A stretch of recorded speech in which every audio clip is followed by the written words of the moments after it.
keeping away from righteous companions causes weakness of iman. As the Prophet ﷺ said, be careful of who you take as your companion, because every man has the deen of his companion. Every man has the deen of his companion. If you tell me my best friend is a Christian, I'm going to tell you, you have a problem.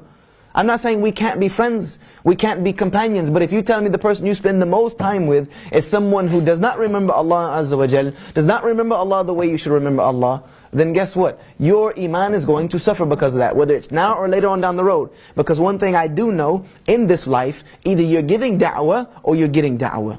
One of the two. So you need to be aware, because at one time you're going to be doing both. You'll be getting it and you'll be giving it. So you need to be aware of what you're giving, and you need to be aware of how you're getting the da'wah.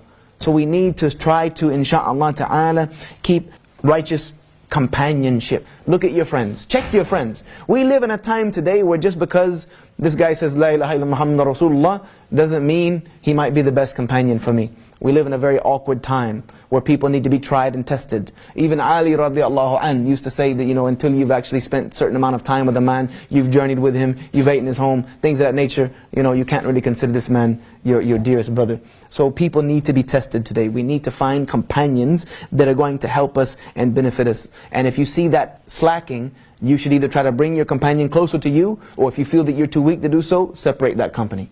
Separate that company for the sake of Allah Azza wa Jal, and let somebody else come and try to nourish that relationship. Because if not, you're both going to get dragged into the ditch.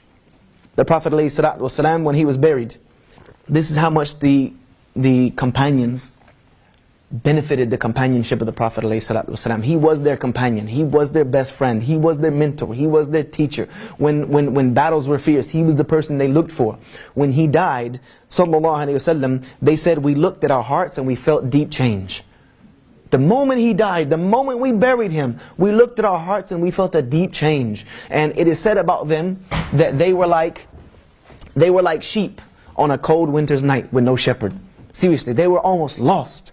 Even Umar lost it on that day, because this loss of companionship of the Prophet ﷺ hurt them so much. These are the type of companions we should try to get. We're not going to find anyone like the Prophet ﷺ, but we should check our companions. Check your friends. Check your friends, insha'Allah.